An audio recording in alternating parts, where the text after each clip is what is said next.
We know you've been waiting for our video. Thank you so much, and please accept our heartfelt gratitude. Remind yourself to always strive for excellence, and the universe will conspire to provide you with everything you desire. When you change the field, you change matter, and the science behind that is very supportive. My ability to articulate it, my research that I've done since then, and the studies that I've done in additional education has helped me to be able to put together a formula. And that formula, in this present time, is producing very dramatic changes in people's lives and health. And let's do gratitude, appreciation, kindness, thankfulness, and let's start self-regulating. And we put heart rate monitors on them to make sure that they were doing that at 10 minutes a day for 3 days in a row, right? 3 times a day. At the end of 3 days, 3.5 days, we remeasured everything. Their IgA levels went up 50%. 50%. That means that their body was really beginning to move back into balance and homeostasis. So gratitude, the funny thing about gratitude is that we're conditioned and hypnotized into believing that we need a reason to be grateful. No, when something happens to you, or something's happening to you, when you're receiving something or you've received something, you feel gratitude and you say thank you. Well, when you start to feel gratitude ahead of the actual experience, the emotional signature of gratitude means it's happening to you. It's already happened to you. That gratitude is the ultimate state of receiving. So you can take a person who's been diagnosed with cancer, say as an example, and they're living in fear, and turning that battleship around, instead of them surrendering to fear every day, you teach them how to surrender to love or to gratitude. And when they start self-regulating, well, their immune system's going to get stronger, we know that. And at the same time, the thought of them getting better is going to make it into the body, because the thought it can be received by the feeling of gratitude, because the body's believing as the unconscious mind that it's in a state to receive, that something wonderful is happening to it. So you can begin to program the autonomic nervous system to work in a very different way. And it takes practice. This is a challenge for people, because this explains why change is so hard. But by the same means, just like an addict overcoming heroin, you're going to have some cravings. You're going to say, hey, it's been 2 days since you suffered. I mean, come on. The hardest part about change is not making the same choices you did the day before. And the moment you decide to make a different choice, get ready, it's going to be uncomfortable. It's going to be unfamiliar. It's going to be unpredictable. There's going to be some uncertainty. You're leaving the known biologically, neurologically, chemically, hormonally, genetically. You're stepping into a river, to cross a river to become somebody else. And when people really start understanding that their personality creates their personal reality, and your personality is made up of how you think, how you act, and how you feel, that means then the present personality who's listening to this show has created the present personal reality called their life. And if you want to create a new life, a new personal reality, you got to change your personality. That means you got to start thinking about what you've been thinking about and change it.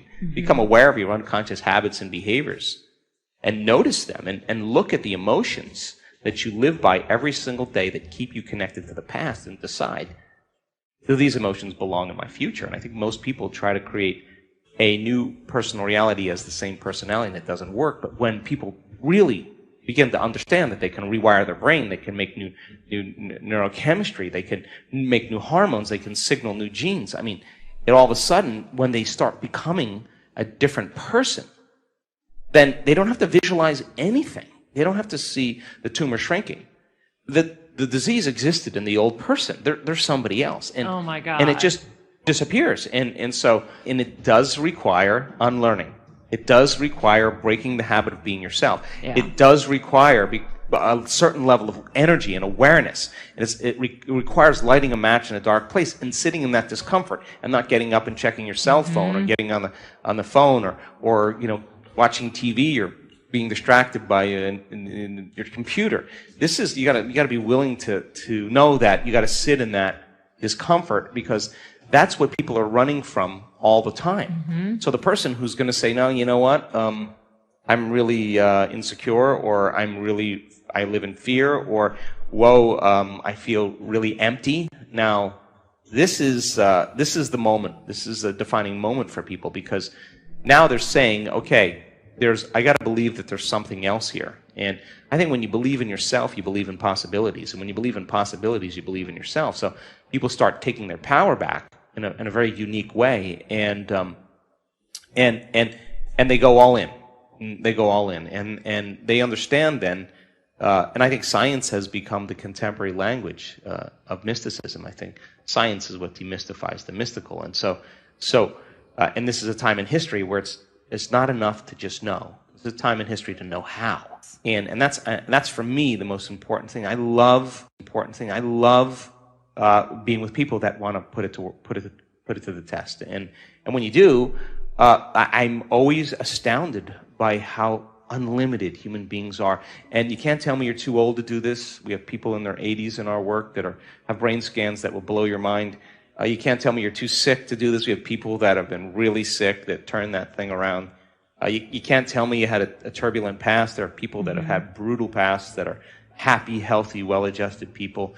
You can't tell me you're too overweight, too underweight. I've seen it in all shapes, sizes, and it's an amazing thing, because once you start reasoning it and you start thinking about it, it does make sense. And when it starts making sense to people, then they can begin to assign more meaning behind what they're doing and put more. And one of the things that has to happen is that you can't control the outcome.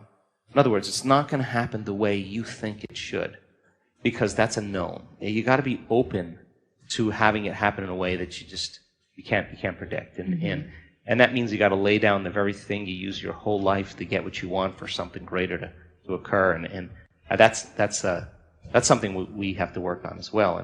But step by step, people make these brilliant changes by changing their identity. Well, I mean, information is the biggest way to reach people. And I now know that if you give people sound scientific information, and every time we learn something new, we make new connections in our brain. I mean, if they can't explain it, then it's not wired in their brain, and they're going to doubt it's possible. Once they start developing this model, they're making their brain fire in new sequences, new patterns, and new combinations. And whenever you make your brain work differently, you're changing your mind, because mind is the brain in action. So then as they're able to build this model and repeat it, they're installing their neurological hardware in their brain in preparation for an experience. And the more you understand what you're doing and why, the how gets easier.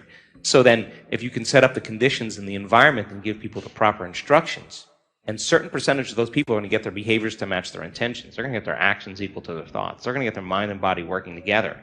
And when they do, they're going to have a profound experience. Now, experience further enriches the circuitry in your brain. That's what experience does. It enhances circuitry. And the end product of an experience is an emotion. Now, all of a sudden, you start to feel unlimited. You start to feel inspired. You start to feel abundant. You start to feel empowered. Whatever the feeling is, now you're teaching your body emotionally to understand what your mind is intellectually understood. So knowledge is for the mind and experiences for the body. And in that moment, you're beginning to embody the truth of that philosophy, that theory. And you're literally signaling new genes in new ways. The body's getting new information. And that new information is what's selecting, instructing the gene. And genes make proteins, and proteins are responsible for the structure and function of your body, and the expression of proteins is the expression of life. So all of a sudden you make new hormones, new enzymes, you make new tissue. You're beginning to become the very thing that you're putting your attention on. Now, if you've done it once, you should be able to do it again. Thank you for your time. We hope you enjoy this video and will share it with others to help those